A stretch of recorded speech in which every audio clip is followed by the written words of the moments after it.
Nakita mo na ba to sa feed mo? Malamang, narinig mo na rin ang mga bali-balitang ganito, mga na-scam at nawala ng pera dahil naengganyo silang mag-member at mag-invest ng pera sa kumpanyang hindi naman pala legit. Kadalasan, ganito ang nangyayari sa kanila. Inaalok silang sumali ng kumpanya na may malaking membership o entry fee. Kikita daw sila ng pera kahit hindi magbenta, basta mag-imbita lang ng bagong miyembro na ganun din ang gagawin sa pangakong may komisyon o porsyento sila mula sa mga bagong recruit na ito. Isa itong tuloy-tuloy na cycle kung saan ang perang nanggagaling sa baba ay pumupunta lamang sa taas. Yan ang tinatawag na pyramiding. Habang tumatagal, hindi lang maliit na pagkalugi ang nagiging epekto nito, kundi malaking kawalan ng pera para sa mga biktima, mapanigosyante, estudyante o OFW dahil lang sa pangakong dodoble o titriple ang pera nila. Sad no? Sa umpisa lang pala at hindi pang matagalan. Teka, bakit yung kumpare mong inaalok ang mag-member may bagong kotse at yung 20 years mo ng kumare nakapagpundar pa ng parlor? Good question. Hindi kasi lahat ng direct selling company o mga kumpanyang nag-aalok ng produkto sa pamamagitan ng one-on-one selling ay pyramiding. Sa katunayan, karamihan sa kanila lehitimong negosyo na tumutulong sa mga miyembrong kumita sa legit o legal na paraan. Paano mo naman malalaman kung legit ba yan o hindi? Gamit ang tinatawag na 8-point test, maaari nating malaman kung legit direct selling o pyramiding ang ating papasuking negosyo. Suriin at sagutin ang checklist na to para malaman kung legit ba yan. Una, may produkto bang binibenta sa'yo si kumare o kumpare? Ang legit na direct selling sa pagbebenta ng lehitimong produkto kumikita, habang sa pyramiding, kadalasan ay puro sa recruitment fees lang. Ang komisyon ba na kikitain ay mula sa pagbebenta ng produkto at hindi mula sa registration o entry fees ng mga recruit? Kapag ikaw ay kumikita galing sa registration fee ng recruits, maski may kasamang produkto pa ito, pyramiding yan. Dahil sa legit mula sa binentang produkto, galing ang kita. Hindi ba posisyon ang layunin ng pagbebenta ng produkto?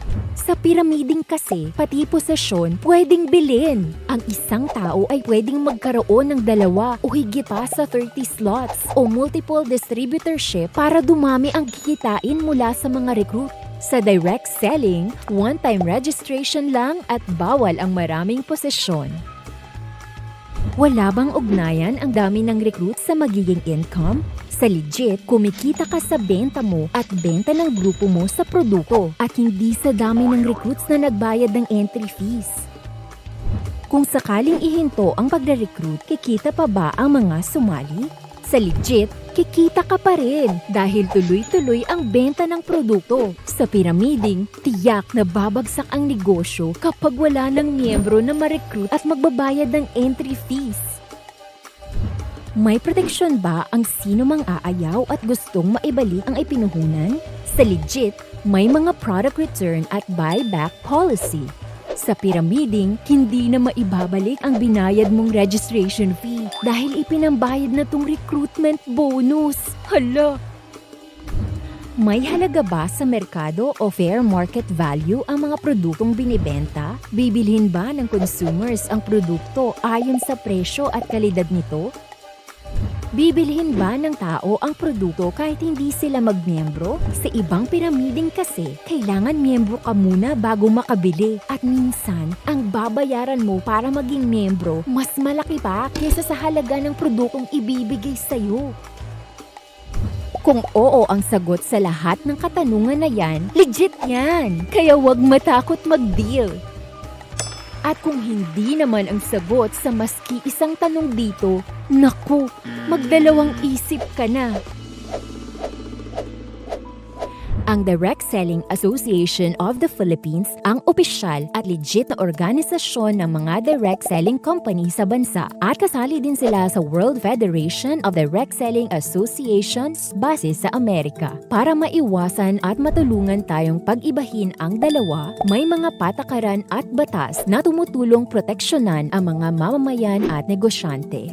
Magkaakibat ang Department of Trade and Industry o DTI at Direct Selling Association of the Philippines o DSAP sa paniniguradong legit lamang ang mga ka-deal mo. Huwag maging biktima. Suriin ang kumpanya ng maigi gamit ang 8-point test bago mag-invest. Kung tanungin kang open-minded ka ba, balikan mo ng legit ba yan? Para i-check ang mga legit na member companies at karagdagang impormasyon tungkol sa 8-point test, maaaring kontakin o bisitahin ang website ng DSAP sa www.dsap.ph. Para i-report ang mga hindi legit na kumpanya o kumpanyang nagsasagawa ng pyramiding, kontakin ang DTI sa DTI Direct Hotline o mag-email sa consumercare@dti.gov.ph.